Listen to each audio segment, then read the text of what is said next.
Okay, so in this video we'll be looking at how to set up the system. So we'll start by entering the company information. So here is the settings.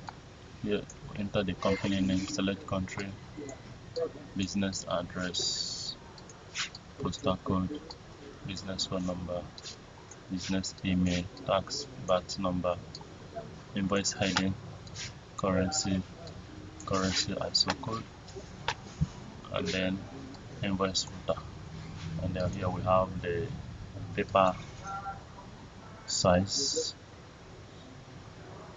and then we have the barcode, weight scale, barcode. We have credit card processing fee, like the charges. So we have a description, and then we have the SMS mode. We have the email, so the system can send US invoice automatically by email to the owner. So now this report can be sent automatically. Backup, and then QR code for the website, for the business website. So that is how to set business information up.